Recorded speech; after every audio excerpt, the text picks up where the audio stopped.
Trade में entry कर रखा हूँ और इस ट्रेड को कंटिन्यू कर रहे हैं। जब तक ये ट्रेड चल रहा है मैं आपको कुछ चीज़ें बताने की कोशिश करता हूँ।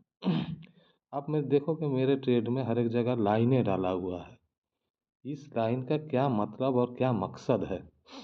तो सबसे पहले हम इस ब्लैक लाइन को हम एक्सप्लेन करेंगे। 92097.01 पे लगा हुआ है। आगे आए, इस लाइन को देखें। ये लाइन कहाँ से गया है?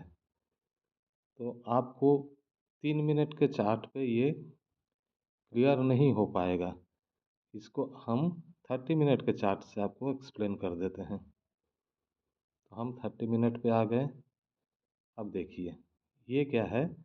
ये इस जोन का, ये जितने भी कैंडल बना है इसका लो और हाई को हमने डिफरेंशिएट किया है कि मार्केट सिर्फ इसी रेंज के अंदर मूव कर रहा है। इस रेंज से अब तक बाहर नहीं गया। हालांकि मार्केट बाइंग में है और इस रेंज के बाद ये बाइंग में ही जाएगा ऊपर। तो अभी तक इस रेंज के अंदर ही फंसा हुआ है। ठीक है, काफ़ी लंबे समय से फंसा हुआ है। देखो आप कैंडलों को काउंट कर सकते हो, काफ़ी लंबे समय से यहाँ फंसा हुआ है। अब इसको हम 3 मिनट में देखते हैं। 3 मिनट में तो आप मुझसे पूछ सकते हो कि आपने यहीं एंट्री क्यों लिया।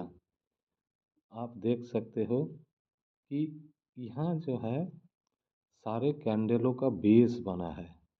मेरा एंट्री इस कैंडल के लो पर था। जब ये कैंडल यहाँ था, इस कैंडल के लो पर, मतलब ये एक रेड कैंडल था। ये बाद में ट्रांसफॉर्म होकर ग्रीन बना, फिर ऊपर से मार्केट नीचे आया। तो इससे पहले मैं इस कैंडल को एक्सप्लेन कर देता हूँ। ये एक आईएफसी कैंडल है। ये जो ग्रीन कैंडल देख रहे हो ये आईएफसी कैंडल। अब आप पूछोगे आईएफसी कैंडल क्या, इसका क्या फंक्शन है? आईएफसी कैंडल वो कैंडल होता है जो किसी जोन को ब्रेक करने के लिए काम आता है। तो आप देख सकते हो इसको, जहाँ मैं ये लाइन ला रहा हूँ, लाइन को आप फॉलो करो। इस लाइन को देखो तो इस जो पूरे जोन था, इस जोन को ब्रेक करने के लिए ये आईएफसी कैंडल बना। इस कैंडल का एक अहमियत होता है, ये बहुत ही स्ट्रॉन्ग कैंडल होता है। और जिस जगह को, जब उस पर्टिकुलर पिन पॉइंट जगह को ये ब्रेक करता है, वो ब्रेक पॉइंट आगे जाके बहुत ही स्ट्रॉन्ग एक बेस बन जाता है, जिसे आप सपोर्ट भी कह सकते हो, जिसका टूटना इजीली संभव नहीं है। टूटता है, ऐसा नहीं है नहीं टूटेगा, लेकिन इजीली संभव नहीं है। अब आगे आते हैं। तो कैंडलों ने यहाँ पर जो है एक बेस बना लिया और हमने यहाँ एंट्री किया। इसके नीचे मेरा एसएल है। एसएल कहाँ है? Liquidity grabbing candle. जो ये कैंडल को आप बोल सकते हो कि इसने लिक्विडिटी इस नीचे के पोर्शन का ग्रैब कर चुका है। अब इन कैंडलों का नीचे आने का कोई लॉजिक नहीं है, किसी को भी, किसी भी एक कैंडल का इसके नीचे आने का कोई लॉजिक नहीं है। आएगा तो आपका सिर्फ एसएल ही हिट करेगा। तो इस कैंडल में, किसी भी रेड कैंडल में बाई करना है। स्टॉप लॉस आपका इस लिक्विडिटी कैंडल के 1 2 5 पॉइंट नीचे ही रहेगा। लिक्विडिटी कैंडल के 4 से 5 पॉइंट नीचे ही रहेगा। अब आप टारगेट का इंतजार करो। कहाँ तक? ये आपको हाई दिख रहा है जो आपको 30 मिनट में दिखा था, तो इससे मैंने 60 पॉइंट नीचे ही रखा मेरा टारगेट। अब लेट्स सी ये टारगेट रीच करता है या फिर मेरा एसएल हिट करता है। आपने एसएल लगा दिया। आप एसएल को ट्रेल करके कॉस्ट पे भी ला सकते हो, लेकिन इसका कोई फ़र्क ज़्यादा नहीं पड़ेगा। आप यहाँ कर सकते हो 92330 तक।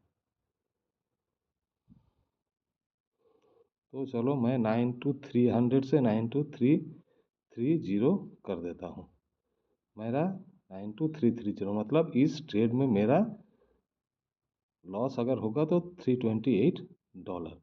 तो गाइस ये बंद भी हो सकता है, ये टारगेट को रीच कर सकता है, लेकिन हम देखेंगे ईएमए का पोजीशन अपना। मार्केट आपसे तो गलती कराएगा, लेकिन आप खुद से गलती मत करो। आप कोशिश करो कि जितना आपका ट्रेड को लॉजिकल परफेक्ट रखा जाए। Loss profit part of trade है। लॉस को कैलकुलेटिव रखें और अपना कैपिटल को ग्रो होने के लिए आप ट्रेड को थोड़ा समय दें। देखिए ये लॉजिकली ये ट्रेड कट चुका है। कैसे कट चुका है मैं बता देता हूँ।